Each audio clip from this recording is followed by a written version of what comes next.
am I looking for? Oh, yes. Okay.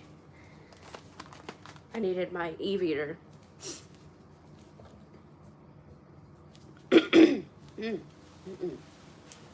My sinus is all kinds of wonky right now.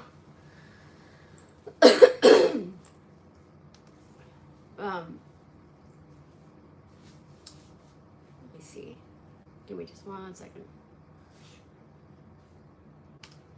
I'm gonna turn this e-reader on.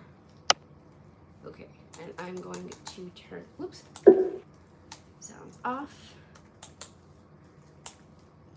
Where characters? Wait, characters, okay. 33 seconds, alright, okay. There we go. Alright. So, wait a minute, I need to make sure that I am, whoops, well, no, I was a little bit over. Okay.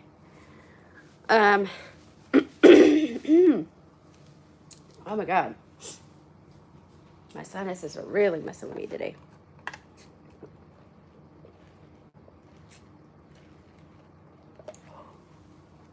Oh, crap. I forgot to take my medicine.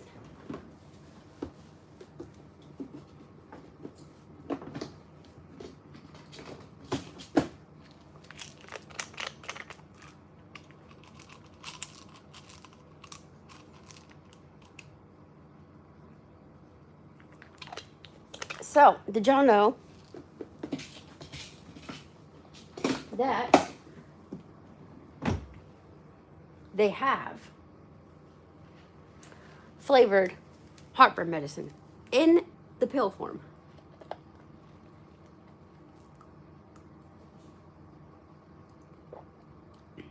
I take it for my acid reflux, so. And I forgot to take it this morning.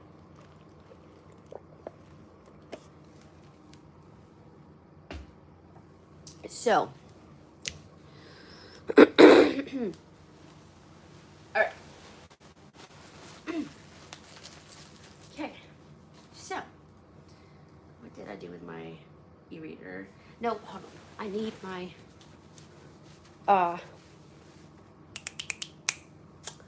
yes. I need this phone.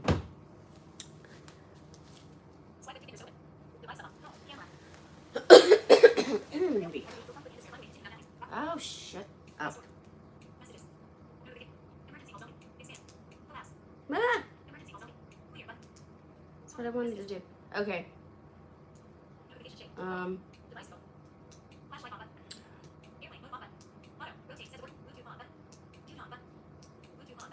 Okay.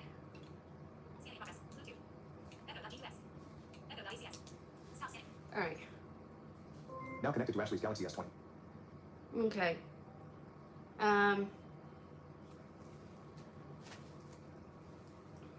Trying to figure out what I want to play.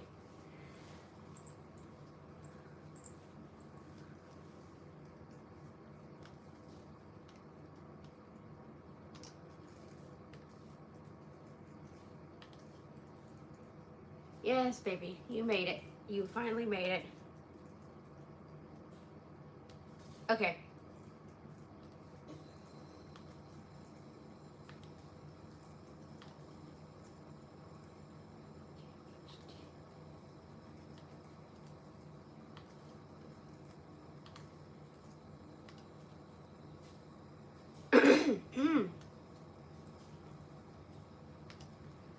So far, my day's going. So far, my day's going good. Okay. Let me think.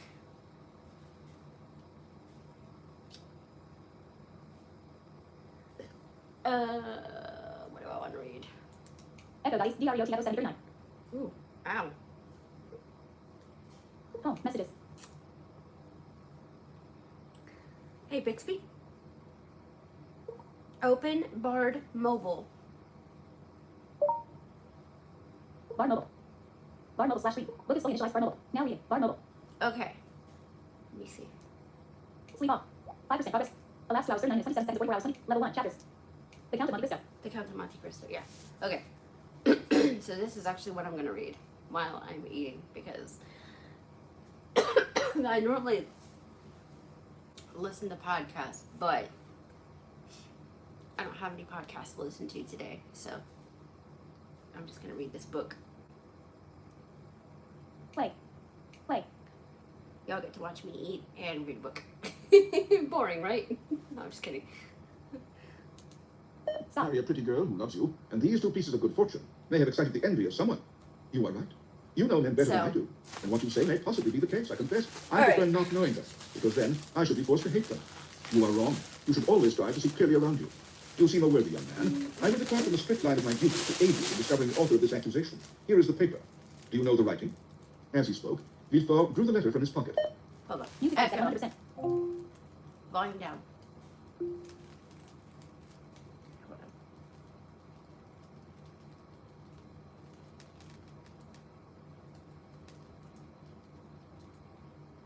And presented it to Dantes. Dantes read it. A cloud passed over his brow as he said, "No, monsieur, I do not know the writing. And yet it is tolerably plain. Whoever did it writes well. I am very fortunate, added We he, have looking greatly at Villefort, two to be chocolate examined by ice such a man as creams. you, for this envious person is a real enemy." And by the rapid glance that the young man's eyes shot forth, Villefort saw how much energy lay hid beneath this mildness. "Now," said the deputy, "answer me We frankly, have not as a prisoner to a spoons judge, but as one man who and might take an napkins. interest in him. What truth We is there in the have accusation contained sour cream in and this onion anonymous letter?" chips.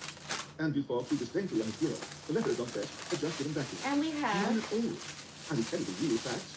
I swear by my honor as a sailor, by my love for Mercedes, by the life of my father. and we have Speak, monsieur, said Villefort. Then, internally, if Renee could see me, I two would ham see and me cheese satisfied, sandwiches. and would no longer with call me a pickles. decapitator. Well, Okay. when we quitted Naples, Captain Leclerc But was attacked with a brain fever. What I And he need had to no doctor on grab board, and he was so anxious to arrive at Elba is that he would not touch at any other my port. mustard His out of disorder the rose to fridge. such a height that at the end of the third day, feeling he was dying, he called me to him. "My dear Dantes," said he, "swear to perform what I am going to tell you, for it is a matter of the deepest importance." "I swear, Captain," replied I. "Well, as after my death, the command devolves on you as mate, assume the command, and bear up for the Isle of Elba. Disembark at Porto Ferraio, ask for the Grand Marshal, give him this letter, perhaps they will give you another letter, and charge you with a commission. You will accomplish what I was to have Yep, done. and it's provide all actually the honor not and a profit tablet, from it. though. I will do it, Captain, but perhaps I shall not be admitted to the Grand Marshal's presence as easily as you expect.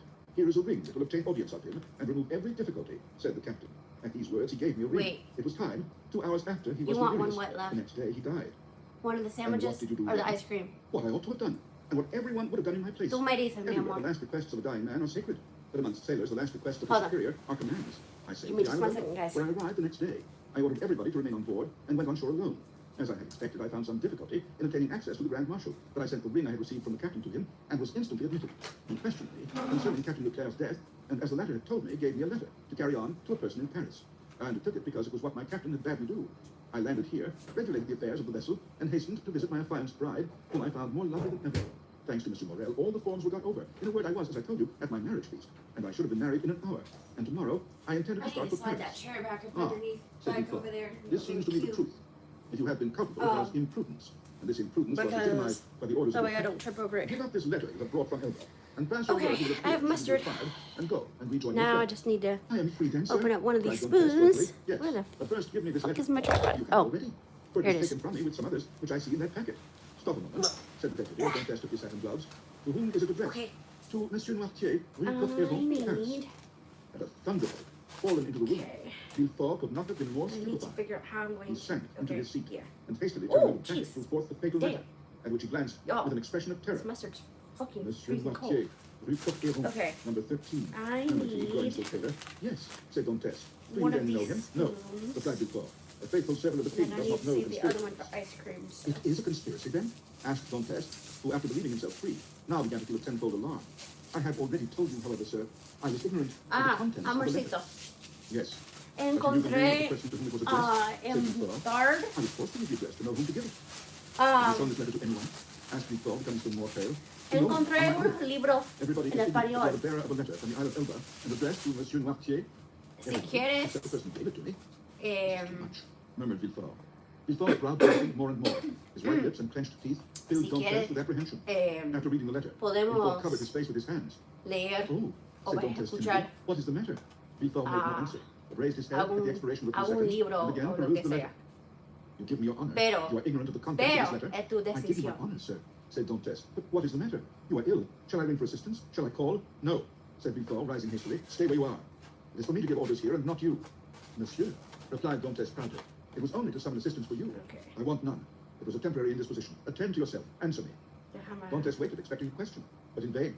Villefort fell back on his chair, passed his hand over his brow, moist with perspiration, and for the third time read the letter. Put this- Oh, if he knows the contents of this, murmured he, and that Noirtier is the father of Villefort, I am lost. And he fixed his eyes upon Edmond, as if he would have penetrated his thoughts. Oh, it is impossible to doubt it, cried he suddenly. In heaven's name, cried the unhappy young man, if you doubt me, question me. I will answer you. Villefort made a violent effort, and in a tone he strove to render firm. Sir, said he, I am no longer able, as I had hoped, to restore you immediately to liberty. Before doing so, I must consult a judge of instruction. But you see how I behave towards you. Oh, monsieur, cried Dantes, you have been rather a friend than a judge. Well, I must detain you some time longer, but I will strive to make it as short as possible. The principal charge against you is this letter, and you see. Okay. Villefort approached the fire, cast it in, What did I do and with waited spoon? until it was entirely consumed. You see, I destroy it. Oh, exclaimed Dantes, you are goodness itself. Listen, continued Villefort. You can now have confidence in me after what I have done. Oh, order me, and I will obey. Listen, this is not an order, but a counsel I give you. Speak, and I will follow your advice. I shall detain you until this evening in the Palais de Justice. Should anyone else interrogate you, do not breathe a word of this letter. I promise. It was Villefort who seemed to entreat, and the prisoner who reassured him. You see, continued he, the letter is destroyed. You and I alone knew of its existence. Should you therefore be questioned, deny I love all mustard. knowledge of it. Fear nothing. I will deny it. Can't help it. It was the only letter you had? It was. Swear it. I swear it. Villefort rang. An agent of police entered. Villefort whispered some words in his ear, Me. to which the officer replied by a motion of his head. Follow him, said Villefort to Dantes. Dantes saluted Villefort and retired. Hardly had the door closed. Then Villefort threw himself into a chair. Alas, alas, murmured he. If the Procureur du Roi had been at Marseille, I should have been ruined. Flip this This over. accursed letter would have destroyed all my hopes. Oh, my father, must your past career always interfere with my successes? Suddenly, a light This passed over his way. face. A smile played round his mouth, and his lips became confused. This will do, said he. And from this letter, which might have ruined me, I will make my fortune. And after having assured himself the prisoner was I gone, need the to deputy put pickles on procureur this thing, hastened to too. the house of his bride. 8. The Chateau d'If. Oh, we're on chapter 8. The commissary of Really? police, as he Yeah. traversed the antechamber, made a sign to two gendarmes, who placed themselves one on Dantes' right and the other on his left. A door that communicated with the Palais de Justice was Okay. open, and they traversed a long range of gloomy corridors, whose That. appearance might have made even the boldest shudder. The Palais de Justice communicated with the prison, a sombre edifice that from its grated windows looks on the clock tower of the Where the Accoules. hell? Okay. that's After numberless windings, Dantes saw an iron door. The commissary knocked thrice, every blow seeming to This Dantes way. as if struck on his heart. The door opened, the two gendarmes gently pushed him forward, and the door closed with a loud sound behind him. The air he inhaled was no longer pure, but thick and mephitic. He was in prison. He was conducted to a tolerably neat chamber, but grated and barred, and its appearance therefore did not greatly alarm him. Besides, the words of Villefort, who seemed to interest himself so much, resounded still in his ears, like a Okay. promise of freedom. It was Let 4 o'clock me when Dantes was placed in this chamber. take It was, as we have said, the this, 1st of March, and the prisoner was soon this buried in over. darkness. The obscurity augmented the acuteness of his hearing. At the slightest sound, he rose and hastened to the door, That, convinced like they were about to that. liberate him, but the sound died away, Okay. and Dantes sank again into his seat. Just pick At last, go. about 10 o'clock, and just as Dantes began to Blah. despair, steps were heard in the corridor, a key turned in the lock, the bolts creaked, the massive oaken door flew open, and a flood of light from 2 torches Two. pervaded the apartment. By the torchlight, Dantes saw the glittering sabers and carbines of 4 gendarmes. He had advanced at first, but stopped at the That's sight one of this fresh sandwich. accession of force. Are you come to fetch me? Asked he. Yes, replied the gendarme. By the orders of the Okay. deputy of the king's procureur? Now, I I think what I'm believe going to do a little bit The differently conviction with that this they came one from the is city I'm just before going to put the relieved pickles all right here on Dantes' top of the apprehensions. He cheese. advanced calmly and placed himself in the center of the escort. A carriage waited at the door, One. a coachman was on the box, and an exempt seated behind him. Is this carriage for me? Said Dantes. It is for you, replied the gendarme. Can I Dantes was fit about to another speak, pickle in but here? feeling himself urged forward, and having neither the power nor the Three. intention to resist, he mounted the steps, and was in an instant seated inside between 2 gendarmes. The 2 others Okay. took their places opposite, and the carriage rolled heavily over the stones. The prisoner glanced at the windows. They were grated. He had changed his prison for another that was conveying him he knew not whither. Through the grating, however, Dantes saw they were passing through the Rue Caisserie and by the Quai Saint-Laurent and the Rue Taramis to the port. The carriage stopped, the exempt descended, approached the guardhouse, a dozen soldiers came out and formed themselves in order. Dantes saw the reflection of their muskets by the light of the lamps on the quay. Can all this force be summoned on my account? Thought he. The exempt opened the door, which was locked, and without speaking a word, answered Dantes' question, where he saw between the ranks of the soldiers a passage formed from the carriage to the port. The 2 gendarmes who were opposite to him descended first, then he was ordered to alight, and the gendarmes on each side of him followed his example. They advanced towards a boat, an officer held by a chain near the quay. The soldiers looked at Dantes with an air of stupid curiosity. In an instant, he was placed in the stern sheets of the boat between the gendarmes, whilst the exempt stationed himself at the bow. A shove sent the boat adrift, and 4 sturdy oarsmen impelled it rapidly towards the pilon. At a shout from the boat, the chain that closes the mouth of the port was lowered, and in a second, they were outside the harbor. The prisoner's first feeling was joy, at again breathing the pure air, for air is freedom. But he soon sighed, for he passed before La Réserve, where he had that morning been so happy. And now, through the open windows, came the laughter and revelry of a ball. Okay, cool. Dantes folded his hands, Whip. raised his eyes to heaven, and prayed fervently. The boat continued her voyage. They had passed the Tête du Mort, were now in front of the lighthouse, and about to double the battery. This maneuver was incomprehensible to That Dantes. bun Whither are you taking me? Asked he. You will soon know. But still, we are forbidden to give you any explanation. Dantes knew that nothing would be more absurd than to question subordinates who were forbidden to reply, and remained silent. The most vague and wild thoughts passed through his mind. The boat they were in could not make a long voyage. There was no vessel at anchor outside the harbor. He thought perhaps they were going to leave him on some distant point. He was not bound, nor had they made any attempt to handcuff him. This seemed a good augury. Besides, had not the deputy who had been so kind to him told him that provided he did not pronounce the dreaded name of Noirtier, he had nothing to apprehend. Had not Villefort, in his presence, destroyed the fatal letter, the only proof against him? He waited silently, striving to pierce through the darkness. They had left the Ile Ratonneau, where the lighthouse stood, on the right, and were now opposite the Point de Catalan. It seemed to the prisoner that he could distinguish a female form on the beach, for it was there Mercédès dwelt. How was it that a presentiment did not warn Mercédès her lover was near her? One light alone was visible, and Dantes recognized it as coming from the chamber of Mercédès. A loud cry Ugh, my could be heard by sinuses her. are being a pain in my He did butt not utter. today, guys. What would his guards think if they heard him shout like a madman? He remained silent, his eyes fixed upon the light. Sorry. The boat went on, but the prisoner only I thought would of read the Mercédès. comments, but A rising I ground kind of hid have the my light. hands full right now, Dantes so. turned and perceived they had got out to sea. But give me a Whilst he minute had been absorbed in thought, to finish they this hoisted the up sail. before I In eat spite of it. his and I'll repugnance to leave. address the guards, Dantes turned to the nearest gendarme and taking his hand, "Comrade," said he, "I adjure you as a Christian and a soldier to tell me No. where we are going. I am Captain Dantes, a loyal Frenchman, though accused of treason. Okay. Tell me where you are conducting me, We and I have promise you on my honor I will submit One to my fate." sandwich, The gendarme looked irresolutely two at his companion, sandwich, who returned for answer a sigh that two said, sandwich, "I see no great harm in telling you now." cousin. And the gendarme replied, Japanese. "You are a native of Marseille and a sailor, Okay. and yet you do not know where you are going? On my honor, I have Alright. no idea. That is I impossible. need I to swear to put you, it is true. Tell me, these I entreat. over But my here. orders. Your orders do not forbid you to tell me Alright. what I must know in 10 minutes, in half an Hold hour, on. or an hour. Let me hop You up. see, I cannot escape, even Mustard if I in the intended. fridge. Unless you are blind, or have never been outside the harbor, you must know. I do not. Look round you then. Dantes rose and looked forward. When he saw rise within 100 yards of him the black and frowning rock on which stands the Chateau d'If. This gloomy fortress, which has for more than 300 years furnished food for so many wild legends, seemed to Dantes like a scaffold to a malefactor. "The Chateau d'If," cried he. "What are we going there for?" The gendarme smiled. "I am not going to be imprisoned," said Dantes. "It is only used for political prisoners. I have committed no crime. Are there any magistrates or judges at the Chateau d'If?" "There are only," said the gendarme, "the governor, a garrison, So anyways, turnkeys, and good great lords." So tonight for Come, come, supper, do not look so astonished. we are Or you will make me actually think you are going laughing to at me, have and return to my country good fried nature. steak Dantes with pressed the gravy. gendarme's hand as though he would crush it. "Do you think then," said he, "that I conducted the That's Chateau actually d'If what to we're be having for imprisoned supper there? tonight. Is It's country fried probable. steak. There was no occasion With to squeeze gravy. so hard. Without any formality, all the formalities have been gone Okay. through. In spite of Monsieur de Villefort's promises, I do not know what Monsieur de Villefort promised you, Where did said the my gendarme, other spoon but I know we are go? taking you to the Chateau d'If. But what are you doing? Help! Comrades, help! By a rapid movement which the gendarme's practiced eye had perceived, Dantes sprang forward to precipitate himself into the sea. Wait a second. But four vigorous arms seized him as his feet There hit it the flooring is. of the boat. He fell back, foaming with Okay. rage. "Good," said the gendarme, placing his knee on his chest. Stop. "The lead soft-spoken gentleman again. Oh, hush. Hark you, I my didn't want you friend. to stop. I have disobeyed my first order, but I will not disobey the second. And if Okay. you move, I lodge a bullet in your brain." And he leveled his carbine at Dantes, who Alright. felt the muzzle touch his head. Here we For a go. moment, the idea of struggling crossed his mind, and so end the unexpected evil that had overtaken him. But he bethought him of Monsieur Good Villefort's Lord, promise. And guys. besides, death in a boat Give me a from the hand of a second. gendarme I need to catch seemed up on all terrible. this. He remained motionless, Hold naturally on. fleet with fury. At this moment, a violent shock made the bark tremble. One of the sailors leaped on shore. Hold The on. cord creaked as it ran through a pulley, and Dantes guessed they were at the end of the voyage. Oh The my guardians, God, taking you hold of his hands, forced him guys. to rise and dragged him towards the Hold steps on. that lead to the gate of the fortress, while the exempt followed, So- armed with a carbine and bayonet. Dantes made no resistance. He was Wait like a a man in a dream. He saw soldiers who stationed themselves on the sides. What? He felt himself forced up fresh stairs. He passed through a door, What? and the door closed behind him. But all this as mechanically as through a mist, nothing distinctly. They halted for a minute, What? during which he strove What to the collect his hell? thoughts. He looked around. He was in a court surrounded by high walls. He heard the measured Ah. tread of sentinels, and as they Guys? passed before the light, he saw the barrels of their muskets shine. They waited upwards of 10 minutes. Am I seriously Captain seeing what I Dantes think I'm wanted to speak. seeing? The gendarmes released him. They seemed Or very reading what moved. I think I'm The reading? orders arrived. 40 people "Where is the prisoner?" watching. said a voice. 3 likes. "Here," replied the gendarmes. "Let him follow me. What? I am going to conduct him to his room." "Go," said the gendarmes, pushing Dantes. The Uh, prisoner followed his conductor, um, who led him into a room almost underground, whose bare and reeking walls seemed as though I- impregnated with tears. A lamp placed on a stool illumined the apartment faintly, and showed Dantes the features of his conductor. you guys? An under-jailer, ill-clothed, and of sullen appearance. "Here is your chamber for tonight," said he. "It is late, and Monsieur le Gouverneur is asleep. Tomorrow, perhaps, he may change you. In the meantime, there is bread, Thank water, and fresh straw. you.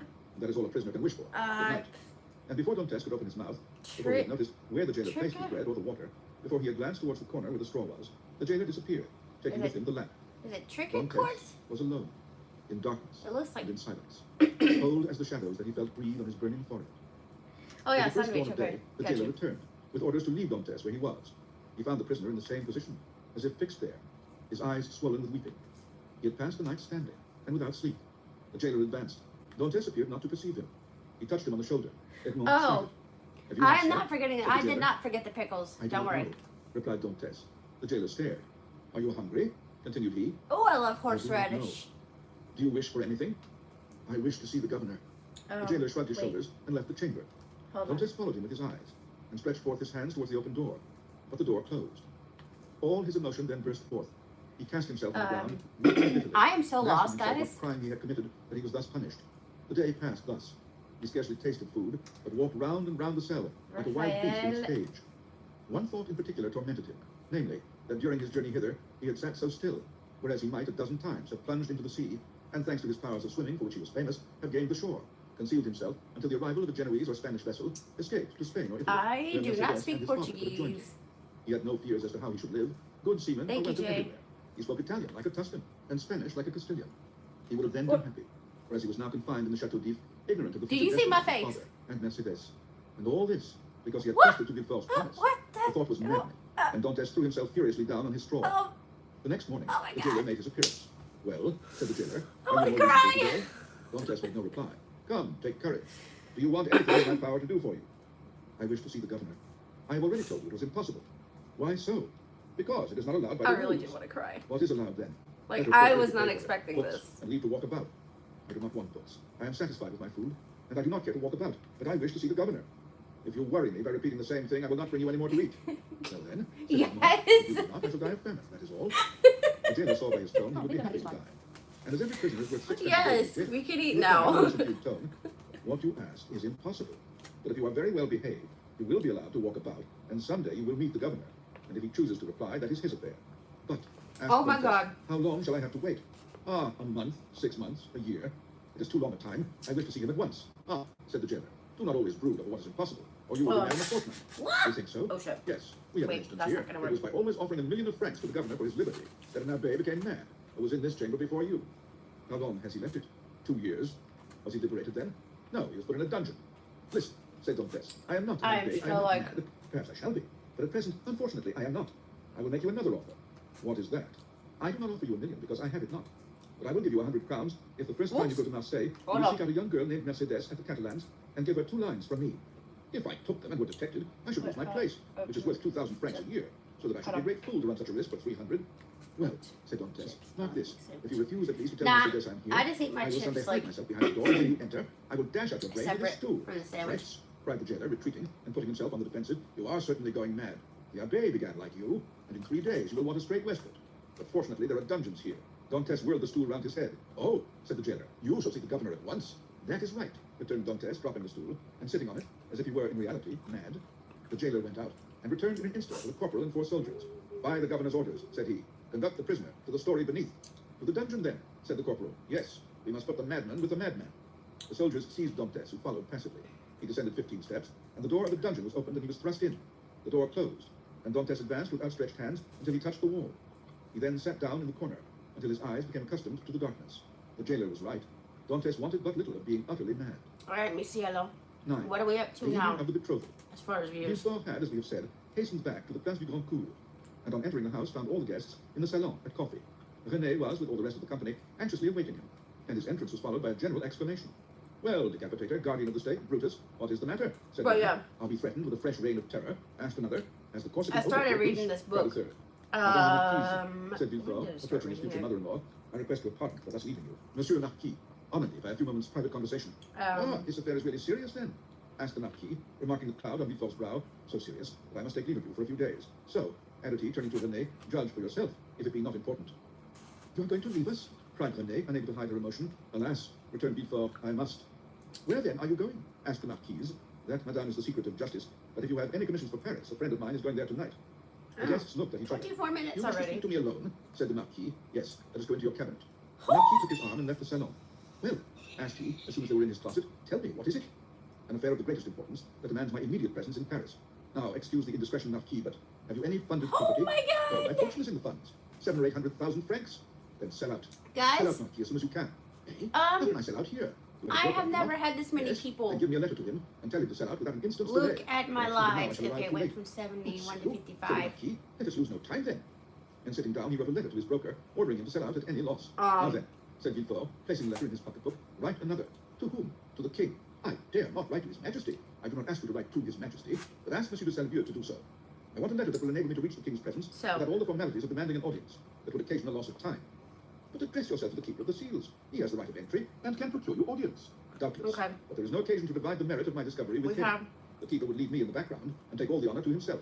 I tell you, 55 Marquis, my years. fortune is made. If I Well, only reach the 55 Tuileries people the watching first. right now. But the king will not forget the service I do him. In that case, make your preparations and I will write the letter. Be as quick as possible. I must be en route in a quarter of an hour. Make your carriage stop at the door. You will present my excuses to the Marquise and Mademoiselle Vernet, whom I leave on such a day with great regret. Hell, if I keep this up, guys, I'm gonna have like up to 1,000 subscribers before I know it. The Marquis rang, a servant entered. Inform the Comte de Salvieux, I am waiting for him. Now then, go, said the Marquis. Which is what I I'm only trying go to for a few do. moments. Villefort hastily quitted the apartment, but reflecting, at the sight of the deputy procureur 66 running through the no, streets, 60 looking out to throw the hold on. whole city into confusion, he resumed his ordinary pace. Yeah, At his door, he 66. perceived a figure in the shadow that seemed to wait for him. It was I Mercedes, thought I was reading that who, right. hearing no news of her lover, had come herself to inquire after him. As Villefort drew near, she No! arose and stood before him. Dantes had spoken of his bride, and Villefort instantly recognized her. Her beauty and high bearing surprised My him. sandwich is And when she falling inquired what apart. had become of her lover, it seemed to him that she was the judge and he the accused. The young man you speak of, said Villefort abruptly, is a great criminal, and I can do nothing for him, mademoiselle. 71 views Mercedes again. burst into tears, and as Villefort strove to pass her, again Or addressed 71 people him. watching But please him. tell me where he is, that I may learn if he is alive or dead, said she. I do not know. He is no longer in my hands, replied Villefort. And desirous of putting an end to the interview, he pushed by her and closed the door, as if to exclude the pain he felt. But remorse is not thus banished. Like the wounded hero of Virgil, Arrow remained in the wound, and arrived at the salon, Villefort, in his turn, burst into tears Wait. and sank into a chair.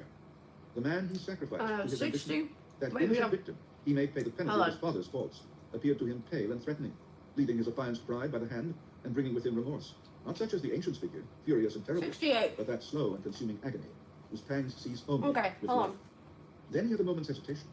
He had We haven't frequently done brought capital punishment on criminals, and owing to his irresistible eloquence, they had been condemned. And yet the slightest shadow of remorse had never clouded Villefort's brow, because they were guilty, at least he believed so.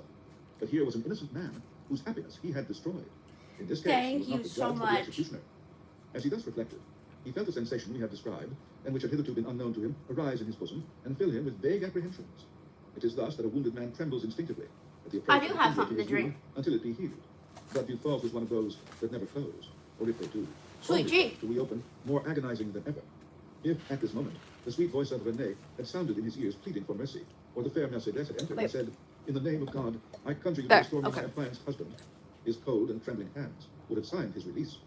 But no voice broke the stillness of the chamber, and the door was opened only by Villefort's valet. Oh my God, I love who their came to sweet tell him tea. the traveling carriage was in readiness. Villefort rose, or rather sprang from his chair. But hastily yeah, opened one some of the doors food his here at the kitchen school is chair, emptied actually all the pretty gold good. contained into his pocket, stood motionless an instant, And his then hand there's pressed in some his that's hand, just uttered not a so few great. inarticulate sounds, and then perceiving his servant had placed his club on his shoulders, he sprang into the carriage, ordering the postilions to Okay. go Rue du Grand Cour to the house of Monsieur de Saint-Méran. As the Marquis had promised, Villefort found the letter. He started when he saw Renée, for he fancied she was again about to plead for Dantes. Alas, she was thinking only of Villefort's departure. She loved Villefort, and he left her at the moment he was about to become her husband. Good. Villefort knew not when he should return, and Renée, far from pleading for Dantes, hated the man hold on. whose crime separated her from her lover. What had Mercedes to say? Mercedes had met Fernand at the corner of the Rue de la Loge. She had returned to the Catalans and had despairingly cast herself on her couch. Fernand, Okay. kneeling by her side, took her hand and covered it with kisses that Mercedes did not even feel. She passed the night thus, and the day returned without her noticing it. Grief had made her blind to all but one object, that was Edmond. 29 minutes, 15 You were there, seconds, said she. at length. 75 watching not now, pitied you 3 since yesterday. likes. Returned Fernand sorrowfully. Monsieur Morel had learned that Dantes had been conducted to prison, and he had gone to all his friends and the influential prisons of the city. But the report was already in circulation that Dantes was arrested as a Bonapartist agent. And as the most sanguine of This any is, attempt at I'm going to rebellion be honest renounce with the throne y'all, as this is impossible, like the he most met nothing but people refusal. I've had And watching returned home ever in despair. on my YouTube channel. Caderousse was equally restless and uneasy. But instead of seeking to aid Dantes, he had shut himself up with 2 bottles of wine in the hope of drowning reflection. But he did not succeed, and became too intoxicated to fetch any more wine, and yet not so intoxicated as to forget what had happened. When I've been live. Danglars alone was content and joyous. He had got rid of an enemy and preserved his situation on board the Pharaon. Danglars was one of those men born with a pen behind the ear and an inkstand in place of a heart. Everything with him was multiplication or subtraction, and he estimated the life of a man as less precious than a figure, when that figure would increase, and that life would diminish the total of the amount. Villefort, after having received M. de Salvieux's letter, embraced Renée, kissed the Marquise's hand, and shaken hands with the Marquis, started for Paris. Old Dantes was dying with anxiety to know what had become of Edmond. 10. A little room in the Tuileries. We will leave Villefort on the road to Paris, traveling with all speed, and penetrating the 2 or 3 apartments which preceded, enter the small cabinet of the Tuileries with the arched window, so well known as having been the favorite cabinet of Napoleon and Louis XVIII, as also that of Louis Philippe. There, in this closet, seated before a walnut tree table he had brought with him from Hartwell, and to which, from one of those fancies not uncommon to great people, he was particularly attached, the king, Louis XVIII, was carelessly listening to a man of 50 or 52 years of age, with grey hairs, aristocratic bearing, and exceedingly gentlemanly attire, whilst he was making a note in a volume of Horace, Griffith's edition, which was much indebted to the sagacious observations of the philosophical monk. You will say, sir, said the king, that I am exceedingly disquieted, sire. Really, have you had a visit of the 7 fat kine and 7 This lean is kine? crazy. No, sire. I But the would only not thing for us, expect this. 7 years of peace, I was 7 not years of expecting scarcity. this. I was The just king has gonna. great foresight as your majesty. Scarcity is not a thing to be feared. Then of what other scourge are you afraid, my dear Black Cap? Sire, I have every reason to believe that a storm is brewing in the south.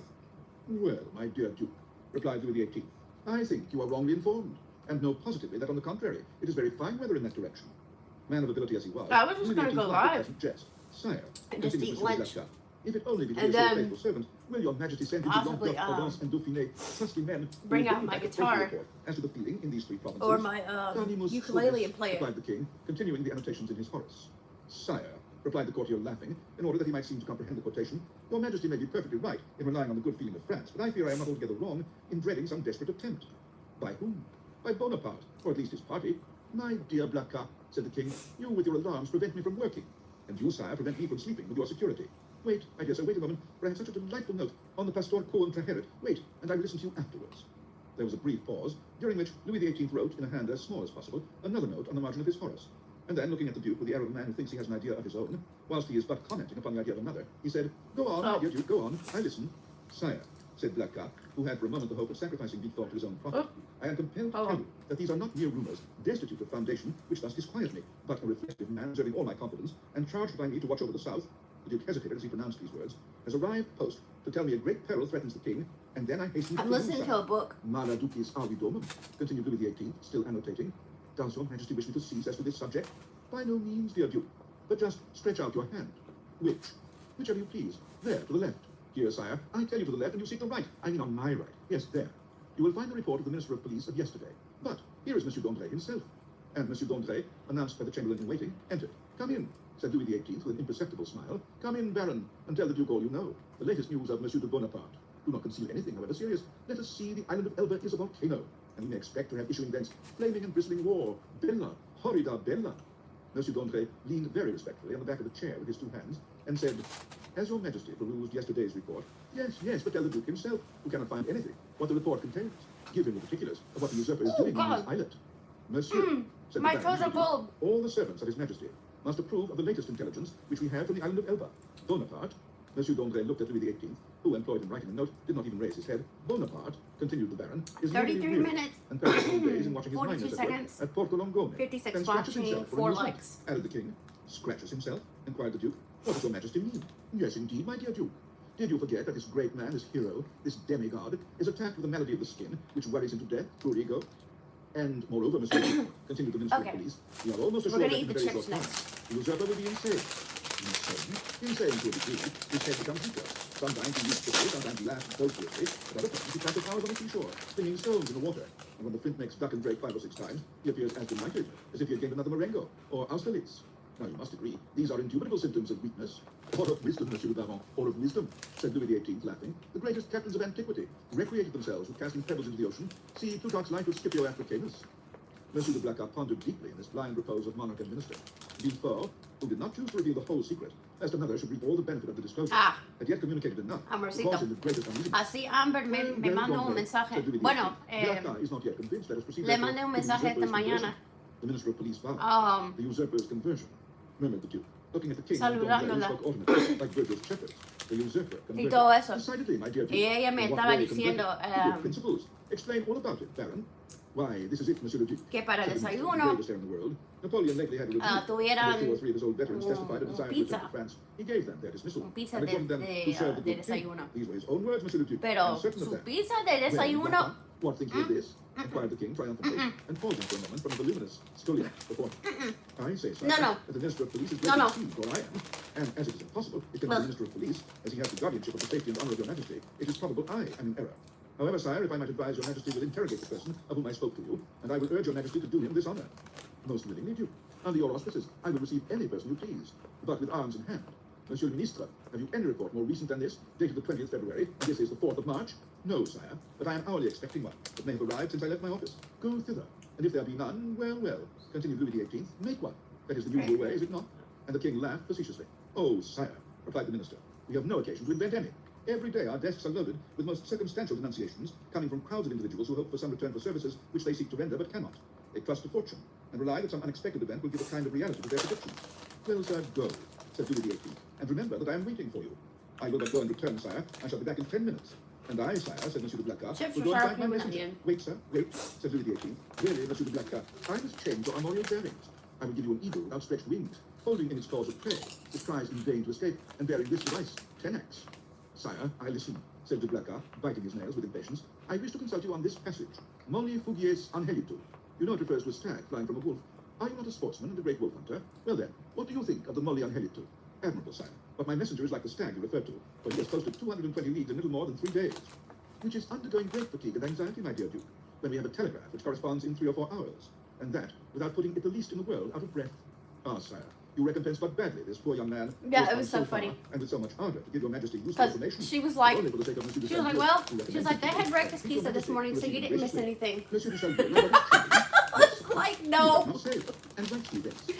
Doesn't speak to you of this conspiracy, no, but strongly recommends Monsieur de Villefort and begs me to present him to your Majesty. Monsieur de Villefort, cried the king. Is the messenger's name Monsieur de Villefort? Yes, sire, and he comes from Marseille in person. Why did you not mention his name at once? Replied the king, betraying some uneasiness. Sire, I thought his name was unknown to your Majesty. No, no, Blacas. He is a man of strong and elevated understanding, ambitious too, and pardieu. You know his father's name. His father? Yes, Noirtier.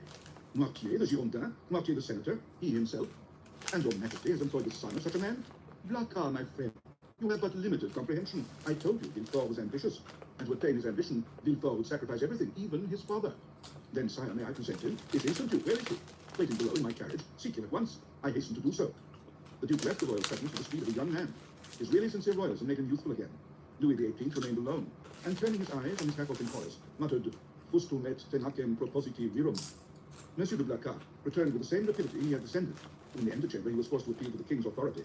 Villefort's dusty garb, his costume, which was I not might go properly outside cut, for a little excited bit, the though. susceptibility of Monsieur de Brézé, who was all astonishment at finding that this young man had the pretension to enter before the king in such attire. The Duke, however, superseded all difficulties with the word, His Majesty's order, and in spite of the observations which the master of the ceremonies made for the honour of his office and principles, Villefort was introduced. The king was seated in the same place where the Duke had left him. On opening the door, I might go outside and Villefort sit found on the himself swing. facing him, and the young magistrate's first impulse was to pause. Come in, Monsieur de Villefort, said the king. Come in. Villefort bowed, and advancing a few steps, waited until the king should interrogate him. Monsieur de Villefort, said Louis XVIII, the Duc de Blacas assures me you have some interesting information to communicate. Sire, the Duke is right, and I believe your Majesty will think it equally important. In the first place, and before everything else, sir, is the bad news as great in your opinion as it is wished to make me believe? Sire, I believe it to be most urgent, but I hope, by the speed I have used, that it is not irreparable. Speak as fully as you please, sir, said the king, who began to give way to the emotion which had showed itself in Blacas's face and affected Villefort's voice. Speak, sir, and pray begin at the beginning. I like order in everything. Sire, said Villefort, I will render a faithful report to your Majesty, but I must entreat your forgiveness if my anxiety creates some obscurity in my language. A glance at the king after this discreet and subtle exordium assured Villefort of the benignity of his august auditor, and he continued, Sire, I have come as rapidly to Paris as possible to inform your Majesty that I have discovered in the exercise of my duties not a commonplace and insignificant plot, such as is every day got up in the lower ranks of the people and in the army, but an actual conspiracy, a storm which menaces no less than the throne of your Majesty. Sire, the usurper is arming 3 ships. He meditates some project which, however mad, is yet perhaps terrible. At this moment he will have left Elba, to go whither I know not, but assuredly to attempt a landing either at Naples, or on the coast of Tuscany, or perhaps on the shore of France. Your Majesty is well aware that the sovereign of the Isle of Elba has maintained his relations with Italy and France? I am, sir, said the king, much agitated, and recently we have had information that the Bonapartist clubs have had meetings in the Rue Saint-Jacques. But proceed, I beg of you. How did you obtain these details? Sire, they are the results of an examination which I have made of a man of Marseille, whom I have watched for some time, and arrested on the day of my departure. This person, a sailor of turbulent character, and whom I suspected of Bonapartism, has been secretly to the Isle of Elba. There he saw the Grand Marshal, who charged him with a verbal mission to a Bonapartist in Paris, whose name I could not extract from him. But this mission was to prepare men's minds for a return. It is the man who says this, sire, a return which will soon occur. And where is this man? In prison, sire. And the matter seems serious to you? So serious, sire, that when the circumstance surprised me in the midst of a family festival, on the very day of my betrothal, I left my bride and friends, postponing everything, that I might hasten to lay at your majesty's feet the fears which impressed me, and the assurance of my devotion. True, said Louis XVIII. Was there not a marriage engagement between you and Mademoiselle de Saint-Méran, daughter of one of your majesty's most faithful servants? Yes, yes, but let us talk of this plot, Monsieur de Villefort. Sire, I fear it is more than a plot. I fear it is a conspiracy.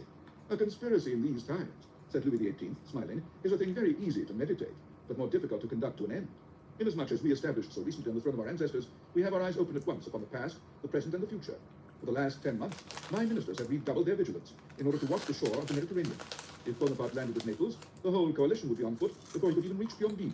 If he lands in Tuscany, he will be in an unfriendly territory. If he lands in France, it must be with a handful of men, and the result of that is easily foretold, execrated as he is by the population. Take courage, sir, but at the same time, rely on our royal gratitude. And here is Monsieur d'André, cried Dublachat. At this instant, the Minister of Police appeared at the door, pale, trembling, and as if ready to faint. Villefort was about to retire, but Monsieur Dublachat, taking his hand, restrained him. 11. The Corsican Ogre. At the sight of this agitation, Louis XVIII pushed from him violently the table at which he was writing. What ails you, Monsieur le Baron? He exclaimed. You appear quite aghast. This trouble, this hesitation, have they anything to do with what Monsieur de Blacas has told me, and Monsieur de Villefort has just confirmed? Monsieur de Blacas moved suddenly towards the Baron, but the fright of the courtier precluded the triumph of the statesman. And besides, as matters were, it was much more to his advantage that the prefect of police should triumph over him than that he should humiliate the prefect. Sire, stammered the Baron. Well, what is it? Asked Louis XVIII. The Minister of Police, giving way to an impulse of despair, was about to throw himself at the feet of Louis XVIII, who retreated a step and frowned. Will you speak? He said. Oh, sire, what a dreadful Ice cream. misfortune. I am indeed to be pitied. I can never forgive myself. Monsieur, said Louis XVIII, I command you to speak. Well, sire, the usurper left Elba on the 26th February and landed on the 1st of March. And where? In Italy? Asked the king eagerly. In France, sire, at a small port near Antibes, in the Gulf of Juan. The usurper landed in France near Antibes in the Gulf of Juan, 250 leagues from Paris on the 1st of March. And you only acquired this information today, the 4th of March? Well, sir, what you tell me is impossible. You must have received a false report, or you have gone mad. Alas, sire, it is but too true. Louis made a gesture of indescribable anger and alarm, and then drew himself up, as if this sudden blow had struck him at the same moment in heart and countenance. In France, he cried, the usurper in France. Then they did not watch over this man. Who Damn knows, it. they were perhaps in league with him. Oh, sire, exclaimed the Duc de Blacas, Monsieur d'André is not I'm a going man to have to wind up please. watching my Sire, movie. we have all been blind, and the Minister of Police has shared the general blindness, that is all. But, said Villefort, and then suddenly checking himself, he was silent. Then he continued, your pardon, sir. Okay, hold He on. said, bowing, my zeal carried me away. Will your majesty deign to excuse me? Speak, sir, I speak boldly, replied am Louis. gonna have to You wind alone up. forewarned us of the evil. Now try and aid us with the remedy. Sire, said Villefort, the usurper is detested in the south, and it seems to me that if he ventured into the south, it would be easy to raise Languedoc and Provence I'm going against to him. wind up getting me some Yes, assuredly, napkins. replied the minister, but he is advancing by Gap and Sisteron. Advancing? He is advancing, said Louis XVIII. Is he then advancing on Paris? The Minister of Police kept a silence which was equivalent to a complete avowal. And Dauphiné, sir? Inquired the king of Villefort. Do you think it is possible to rouse that as well as Provence? Oh. Sire, I am sorry to tell your majesty a cruel Now I fact, see what but happened. the feeling in Dauphiné is far from resembling that of Provence or Languedoc. The mountaineers are Bonapartists, sire. Then, murmured Louis, he was well informed. And how many men had he with him? I do not know, sire, answered the Minister Ice of cream Police. kind of melted. You do not know? Have you neglected to obtain information of this circumstance? It is true, this is of small importance, he added with a withering smile. Sire, it was impossible to learn. The dispatch simply stated the fact of the landing and the route taken by the usurper. And how did this dispatch reach you? Inquired the king. The minister bowed his head, and whilst a deep color overspread his cheeks, he stammered out, by the telegraph, sire. Louis XVIII advanced a step and folded his arms over his chest, as Napoleon would have done. So then, he exclaimed, turning pale with anger, 7 conjoined and allied armies overthrew that man. A miracle of heaven replaced me on the throne of my fathers after 25 years of exile. I have, during those 25 years, studied, sounded, analyzed the men and things of that France which was promised to me, and when I have attained the end of all my wishes, the power I hold in my hands bursts and shatters me to atoms. Sire, it is fatality, murmured the minister, feeling that such a pressure, however light for destiny, was sufficient to overwhelm a man. What our enemies say of us is then true. We have learned nothing, forgotten nothing. If I were betrayed as he was, I would console myself. But to be in the midst of persons elevated by myself to dignities, who ought to watch over me more preciously than over themselves, for my fortune is theirs. Before me there are nothing, after me they will be nothing, and perish miserably from incapacity, ineptitude. Oh, yes, sir, you are right. It is fatality. The minister was bowed beneath this crushing sarcasm. Monsieur de Blacas wiped the moisture from his brow. Villefort smiled within himself, for he felt his increased importance. To fall, continued King Louis, who at the first glance had sounded the abyss on which the monarchy hung suspended, to fall, Hold and on. learn that fall by the telegraph. Oh, I would rather mount the scaffold of Damn my it. brother Louis XVI Okay. than thus I need to go descend the grab staircase of these the Tuileries, napkins. driven away by ridicule. Ridicule, sir. Why, you know not its power in France, and yet you ought to know it. Sire, murmured the minister. For pity's approach, Monsieur de Villefort, resumed the king, addressing the young man, who, motionless and breathless, was listening to a conversation on which depended the destiny of a kingdom. Approach, and tell monsieur that it is possible to know beforehand all that he has not known. Sire, it was really impossible to learn secrets which that man concealed from all the world. Really impossible. Yes, that is a great word, sir. Unfortunately, there are great words, as there are great men. I have measured them. Really impossible for a minister who has an office, agents, spies, and 1,500,000 francs for Secret Service money to know what is going on at 60 leagues from the coast of France. Well then, see, here is a gentleman who had none of these resources at his disposal, a gentleman only a simple magistrate, who learned more than you with all your police, and who would have saved my crown if, like you, he had the power of directing a telegraph. The look of the Minister of Police was turned with concentrated spite on Villefort, who bent his head with the modesty of triumph. I do not mean that for you, Blacas, continued Louis XVIII. For if you have discovered nothing, at least you have had the good sense to persevere in your suspicions. Any other than yourself would have considered the disclosure of Monsieur de Villefort as insignificant, or else dictated by a venal ambition. These words were meant to allude to those which the Minister of Police had uttered with so much confidence an hour before. Villefort understood the drift of the king. Any other person would perhaps have been too much overcome by the intoxication of praise.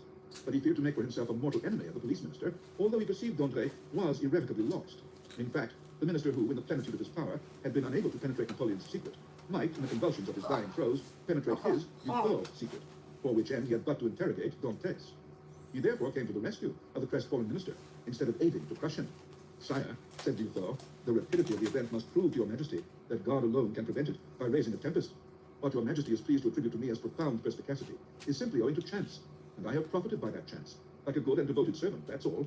Do not attribute to me more than I deserve, sire, that your majesty may never have occasion to recall the first opinion you have been pleased to form of me. The minister of police thanked the young man by an eloquent look, and Villefort understood that he had succeeded in his design. That is to say, that without forfeiting the gratitude of the king, he had made a friend of one on whom, in case of necessity, he might rely. "'Tis well," resumed the king. "And now, gentlemen," he continued, turning towards Monsieur de Blacas and the minister of police, "I have no further occasion for you, and you may retire.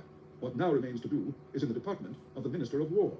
"Fortunately, sire," said Monsieur de Blacas, "we can rely on the army. Your majesty knows how every report confirms their loyalty and attachment. Do not mention reports, sir, to me, for I know now what confidence to place in them.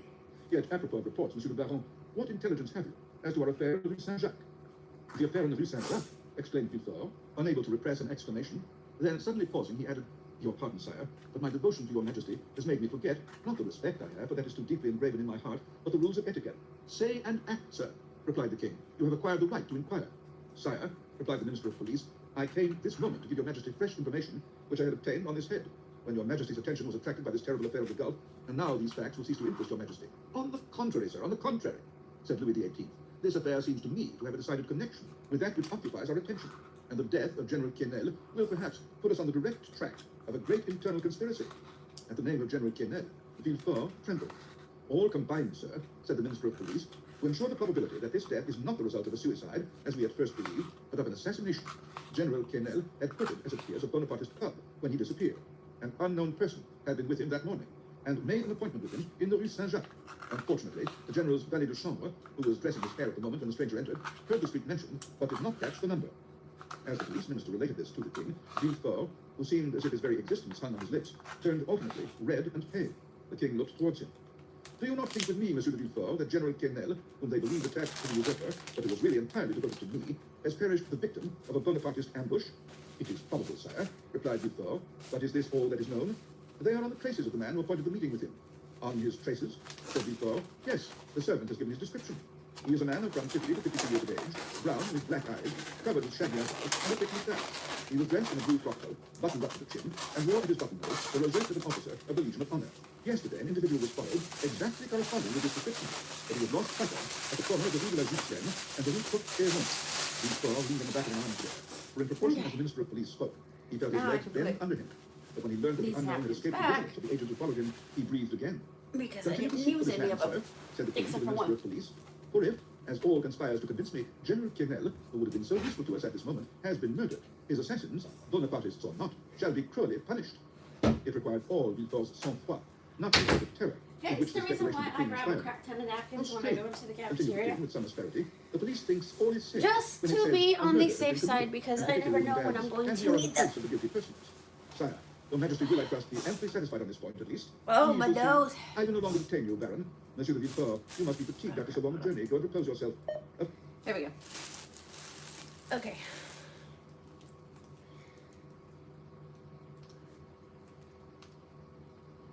Let me see.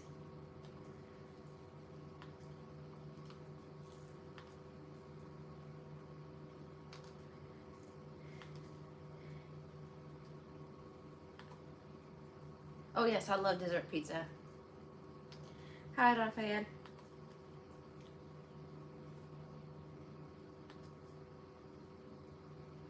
Yeah, I noticed that. I noticed that when I was. If I would have thought about it, I would have grabbed another napkin to wrap around the bottom of it, but I didn't even think about it though. I really should have had that. I think the next time I get ice cream, I'm just gonna use the actual like tray just in case if it does. That way it doesn't, you know.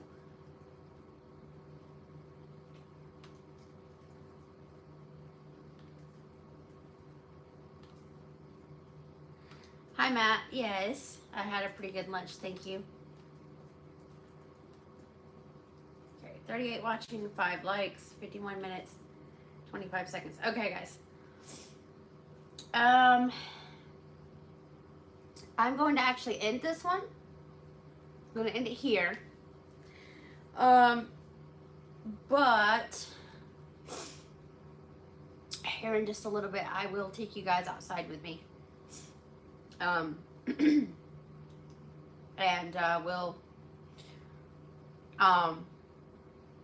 we'll just chill outside on the swing. But thank you all so much